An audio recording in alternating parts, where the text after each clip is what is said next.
Hello everyone, welcome back to my channel. हम start करेंगे article 265 से, जो कि रिलेटेड है फाइनेंस कमीशन के साथ। 264 को हमने इंट्रोडक्शन पार्ट में कवर कर लिया था। आर्टिकल 265 कहता है tax imposed and collected only by authority of law. Authority of law जो भी पार्लियामेंट लॉ बनाएगी टैक्स को रिसीव, इम्पोज या कलेक्ट करने के लिए, उसी के अंतर्गत जो है रिसीव किया जाएगा सिटीजन से, इसके अलावा नहीं। Second is article 266 consolidated fund and public accounts of India के बारे में बताता है। ये आर्टिकल कहता है कि ये दोनों जो है वो सेंटर अकाउंट्स रहेंगे for all revenue expenditure by government of India. इसके अलावा कोई भी और फंड्स या फिर अकाउंट्स नहीं होंगे जिनमें टैक्स वगैरह जाएगा। Third is article 267। ये बताता है कंटिजेंसी फंड के बारे में। कंटिजेंसी फंड जो है इसे एस्टेब्लिश किया गया था ताकि कोई भी ऐसी हमारे पास रिक्वायरमेंट आ जाती है, for example union and state government के पास, जिसे मेंशन नहीं किया गया था कंसोलिडेटेड फंड के अंदर, तो उसको मीट करने के लिए, अनएक्सपेक्टेड किसी डिमांड को मीट करने के लिए कंटिजेंसी फंड जो है उसका यूज किया जाएगा। आर्टिकल 268 बताता है duties levied by union but collected by states.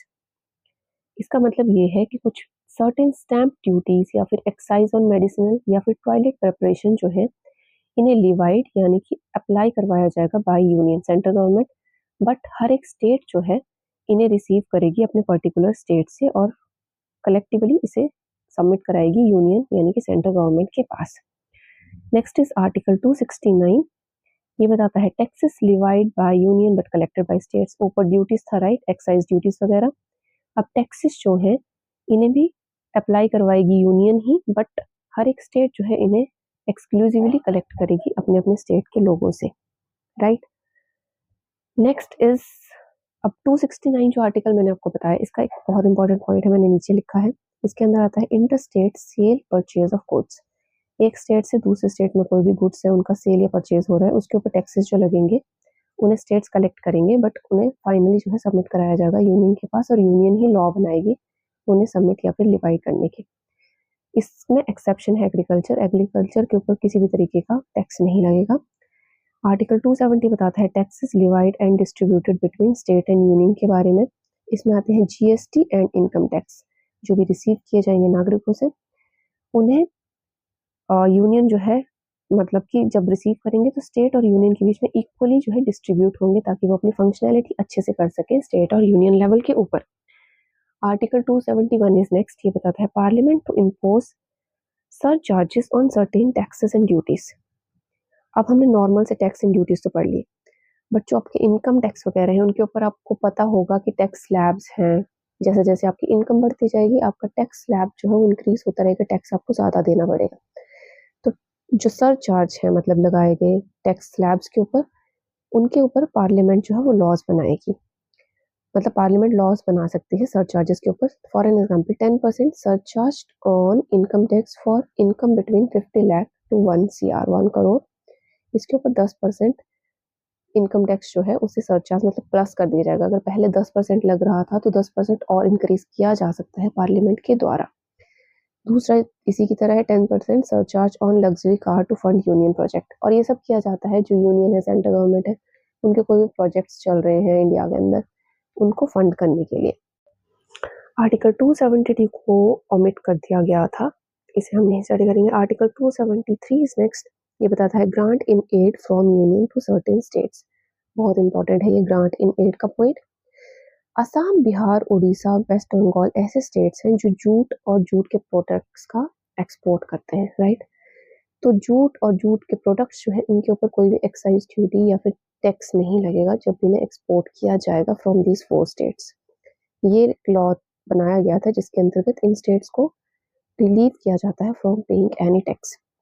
Article 274 बताता है previous recommendation of president required to bill affecting taxation in states. यानी कि प्रेसिडेंट ऑफ इंडिया ने अगर प्रीवियसली पास्ट में कोई रिकमेंडेशन दी होगी टैक्सेशन के मामले में स्टेट्स को, तो उसको भी अगर ज़रूरत है तो इफेक्ट में लाया जा सकता है, यूज़ किया जा सकता है फ्यूचर पर्पस के लिए। आर्टिकल 279 कहता है grants from union to certain states.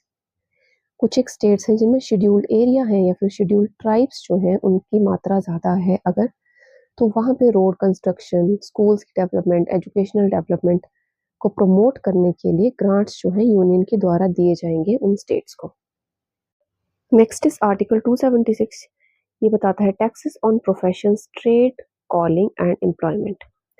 अब जो भी स्टेट्स हैं इंडिया की, वो टैक्सेस जो हैं इम्पोज कर सकती हैं पीपल, जो भी उनके स्टेट के होंगे उनके ऊपर, on the basis of profession, अगर वो ट्रेड्स में इन्वेस्ट करते हैं, कॉलिंग या फिर एम्प्लॉयमेंट्स के ऊपर। और इसकी नेक्स्ट एनुअल लिमिट जो है वो ₹2500 पर पर्सन रहेगी। अब ये इन्हें लिवाई कर सकते हैं और इन्हें जो है कलेक्ट किया जाएगा by the parliament of India. Even अगर ये यूनियन के जो इनकम टैक्स है उसके साथ ओवरलैप कर रहे हैं, तब भी इन्हें लिया जा सकता है स्टेट गवर्नमेंट के द्वारा। आर्टिकल 277 बताता है taxes on good and passenger carried by railway, sea और एयर। इन तीनों के अंदर अगर कोई भी गुड्स एंड पैसेंजर जो है उन्हें कैरी किया जा रहा है तो उसके ऊपर भी टैक्सेस जो है इम्पोज किए जाएंगे। आर्टिकल 278 को रिपेल कर दिया गया था। आर्टिकल 279 बताता है calculation of net proceeds of taxes certified by controller and AGI. यानी कि कंट्रोलर एजीआई जो है वो सर्टिफिकेशन देते हैं राइट टैक्सेस के ऊपर। अगर वो सर्टिफिकेशन दे रहे हैं टैक्सेस के ऊपर तो नेट प्रोसीडिंग्स जो है उन्हें तभी वैलिड माना जाएगा, इस सर्टिफिकेट को फाइनल माना जाएगा। आर्टिकल 280 281 को हमने इंट्रोडक्शन में कवर कर लिया है, जो कि फाइनेंस कमीशन की कॉम्पोजिशन प्लस रिकमेंडेशन फंक्शंस के बारे में बताते हैं। आर्टिकल 282 बताता है power of union and state to grant money for public purpose. कोई भी ऐसी अनफोर्ससीन डिमांड जो है या फिर इमरजेंसी अगर स्टेट या फिर यूनियन के सामने आ जा सकती है तो उसके लिए वो पब्लिक पर्पस उसे कहा जाएगा और उसके लिए वो मनी जो है उन्हें ग्रांट कर सकते हैं on their basic level. Article 283 is next. 283 बताता है custody and management of consolidated fund. इसके अंदर कंसोलिडेटेड फंड के साथ साथ कंटिजेंसी फंड और पब्लिक मनी भी आएगा। इन तीनों की जो भी कस्टडी होगी, मैनेजमेंट होगी, उसको किस तरीके से हैंडल किया जा रहा है on union and state level, plus इसके अलावा जो इनके विड्रॉल है मनी के, उन्हें किस तरीके से हैंडल किया जा रहा है, वो ये आर्टिकल कवर करता है। आर्टिकल 284 बताता है सूटर्स डिपॉजिट और सिक्योरिटी डिपॉजिट्स के बारे में। अब नॉर्मली जो गवर्नमेंट है वो टैक्सेस जैसे कि इनकम टैक्स है, जीएसटी है, उन्हें जो है रिसीव करती है, कलेक्ट करती है अपने पास सेंट्रल गवर्नमेंट, राइट। बट ये सूटर्स डिपॉजिट और सिक्योरिटी डिपॉजिट जो होंगे, इनको सेंट्रल गवर्नमेंट अपने पास नहीं कलेक्ट करेगी।